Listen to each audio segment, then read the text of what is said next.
For 4 episodes, this season has been about a vertical line. The nation above, the states below, both of them standing over the same single acre of ground. But that is only one of the lines the Constitution had to draw, because the states do not only sit beneath the national government, they sit beside each other. 50 separate sovereigns side by side, each with its own laws, its own courts, its own citizens, and people, and money, and disputes, and fugitives do not stay politely inside one state's borders. So the Constitution needed a set of rules for how one sovereign's law reaches across the line into another's territory. Those rules live mostly in one short, dense article, Article 4, and they are the groundwork for a whole conversation still to come.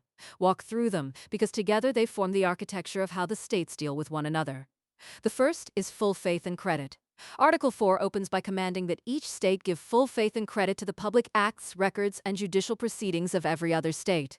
In plain terms, what is legally settled in one state has to be respected in the others. A judgment a court enters in one state can be enforced in another. Without that rule, a person who lost a lawsuit could simply drive across a state line and act as though it never happened, and the country would have 50 separate legal islands. Full faith and credit stitches them together.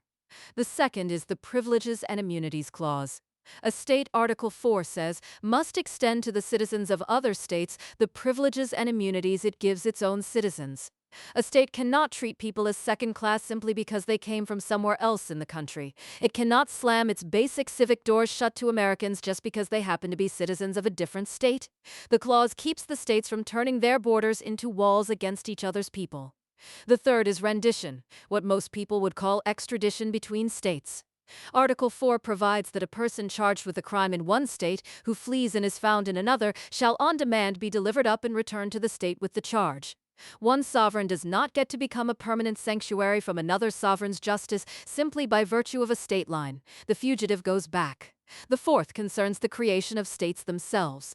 Article 4 gives Congress the power to admit new states into the Union, and it adds a crucial protection for the states that already exist. No new state can be carved out of the territory of an existing state or formed by joining parts of states together without the consent of the legislatures involved. A state cannot be carved up against its will. And the fifth is the Guarantee Clause. The United States Article 4 says guarantees to every state in the Union a republican form of government, and shall protect each of them against invasion and against domestic violence. The nation promises each state that it will remain a republic, and promises to defend it. It is one of the quieter clauses in the document, and one of the most foundational, a federal guarantee woven into the structure of the states themselves. Now here is where honesty matters. This episode lays the map. It does not walk every road on it. How far full faith and credit actually reaches, which of another state's judgments and laws and records must be honored, and which need not be, is a genuinely hard question with a long and unfinished body of law behind it. Where the Privileges and Immunities Clause bends and what counts as the kind of basic privilege a state may not deny outsiders is contested ground. What the Guarantee Clause actually requires, and who may even raise it in court, has puzzled judges for 2 centuries. These are not questions to resolve in a foundational overview. They are the questions that the later, state-focused chapters of this story will take up in earnest. For now, the point is simply that the architecture exists, that the Constitution anticipated 50 sovereigns living next to each other and gave them rules of the road.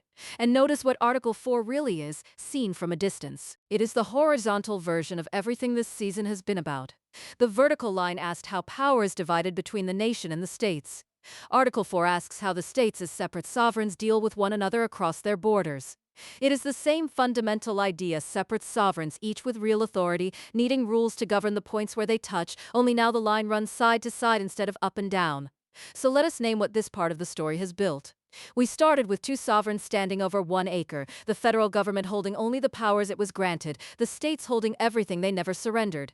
We saw what happens when the 2 collide, that valid federal law wins, but only valid federal law and only on the question of priority, never as a grant of new power. We saw the hard limit on the center, which is supreme within its lane but cannot conscript the states themselves to do its work. We saw how separate these 2 sovereigns truly are. Separate enough that one act can become 2 offenses prosecuted twice in 2 courts. And now we have seen the rules by which the states, side by side, reach across their borders to one another. That is the vertical axis of American government, the architecture of why federal power is limited in the first place, and how it is divided between the nation and the states.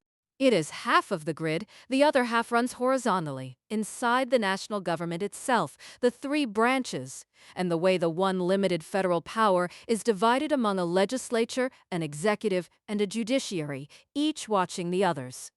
That is where this story turns next.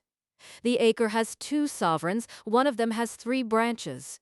We have walked the first line, now we walk the second.